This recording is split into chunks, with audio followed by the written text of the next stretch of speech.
जय श्री कृष्ण।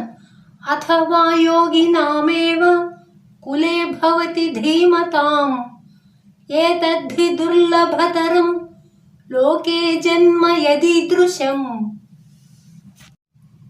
లేక జ్ఞానవంతులైన యోగుల యొక్క వంశంలోనే జన్మించుచున్నాడు. ఈ విధమైన జన్మము లోకంలో మహా దుర్లభమైనది అని శ్రీకృష్ణుడు అర్జునుడికి చెప్పెను.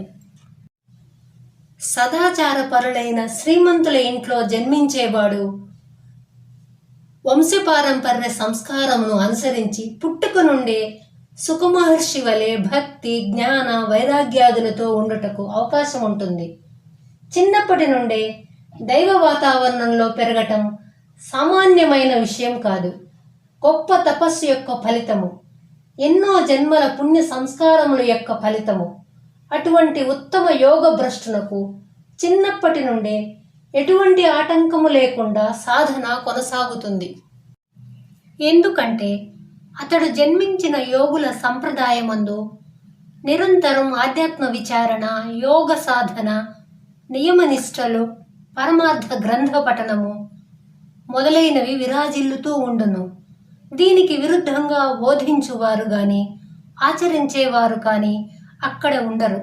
కాబట్టి పూర్వము తాను విడిచిపెట్టిన సాధన ఏ కొంత మిగిలినా అతి త్వరలో పూర్తి చేసుకొని కృతార్థుడవుటకు గొప్ప అవకాశము అతనికి అక్కడ లభిస్తుంది.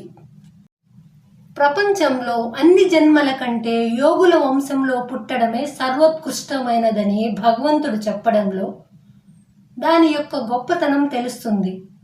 కాబట్టి దైవత్వమందు, యోగాభ్యాసమందు, ఆత్మానుభూతి యందు మాత్రమే వాస్తవమైన గొప్పతనం ఉందని తెలుసుకొని విఘ్నులు తీవ్రమైన కృషి ఈ జన్మలోనే మొదలు పెట్టాలి. పరమార్థ సాధన ఎంత ఎక్కువ చేస్తే అంత మేలు జరుగుతుంది. దానివల్ల జన్మ పావనమవుతుంది, మోక్షము దగ్గరవుతుంది. జై శ్రీకృష్ణ.